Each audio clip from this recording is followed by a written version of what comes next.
If you're a federal employee, no doubt you're aware of the proposals put forth in the House of Representatives recently that would cut your federal retirement benefits.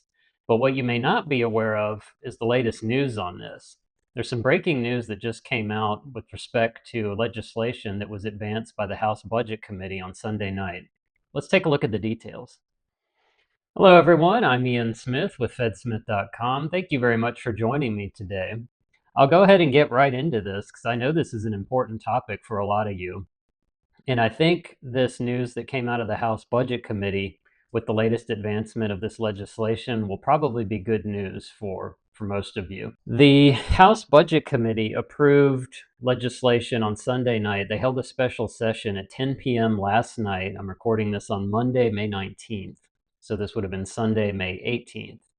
And they were considering the legislation that had previously failed to pass on Friday. It was rejected. And the legislation is now known as the One Big Beautiful Bill Act. Congressman Jody Arrington is a Republican from Texas. He's the House Budget Committee chairman, and he issued this statement about advancing this legislation. Quote, "Tonight, the House Budget Committee took a critical step to passing the One Big Beautiful Bill Act and making President Trump's America First vision a reality for the American people. I look forward to finishing the work on this bill and passing this historic legislation through the House. I encourage my Senate colleagues not to delay and quickly take up our bill so we can expedite it to the President's desk and make America safe and prosperous again." You're probably familiar with the legislative proposals put forth by the House Oversight Committee recently that would effectively cut federal employees' retirement benefits. I've done a couple of videos on those, at least, written a number of articles on fedsmith.com. And by the way, I'll include links to some of those in the description below. But they're contained in this larger bill. However, what advanced out of the House Budget Committee has changed some of these proposals in important ways, and that's what I'm going to cover in this video. The first one is the proposal to increase retirement contributions to FERS, that's the Federal Employees Retirement System. Now, this proposal would have raised the amount that some federal employees, as well as congressional staffers and members of Congress, would have had to contribute to FERS.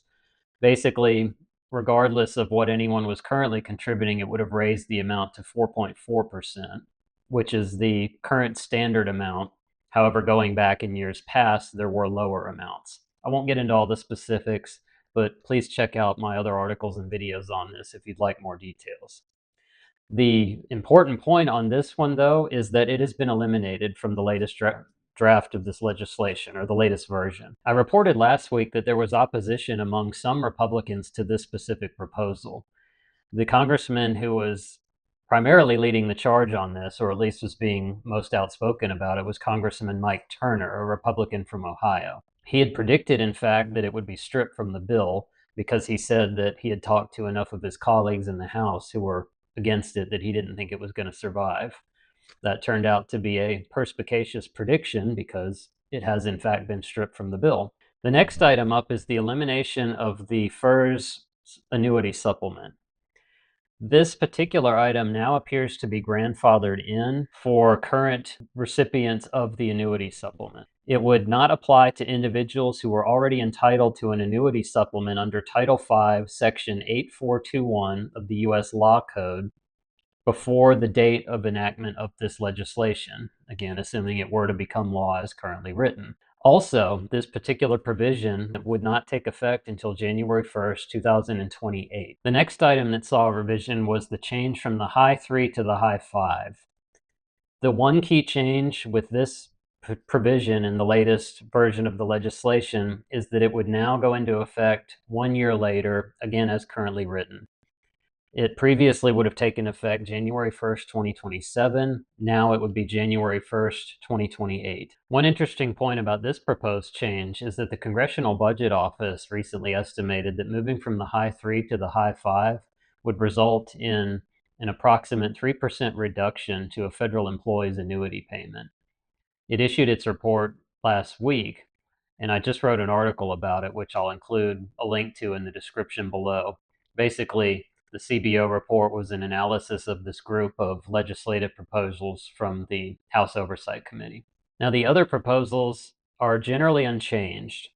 Those are the option for at-will employment for new hires, the $350 MSPB filing fee, and the FEHB integrity audits. I won't get into any details in this video on those three items, but for anyone who'd like more information, there are links in the description to other articles and videos.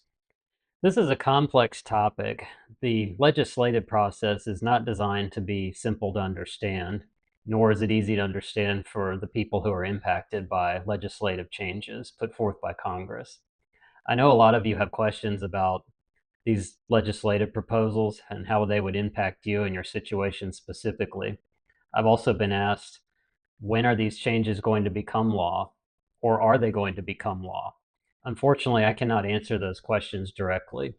What I can do, though, is keep you informed about the process and the changes that take place along the way with these articles and videos. I hope you're finding them helpful. I hope they are helpful to you, and I hope they will be helpful as you weigh the possible changes and any decisions you might make about your federal careers as a result. It's important to consider any decisions you do make carefully with your family, financial advisors, benefits advisors, or any other key stakeholders. I've said all along that it's very likely that these legislative proposals are going to change or be eliminated entirely as they go through the legislative process. And we've certainly seen that happen here. As I mentioned, the increased contributions to FERS were dropped entirely from this legislative proposal. And it's quite likely that additional changes will take place as the legislation continues to work its way through Congress. There's still a long way to go. It's got to go before the full House.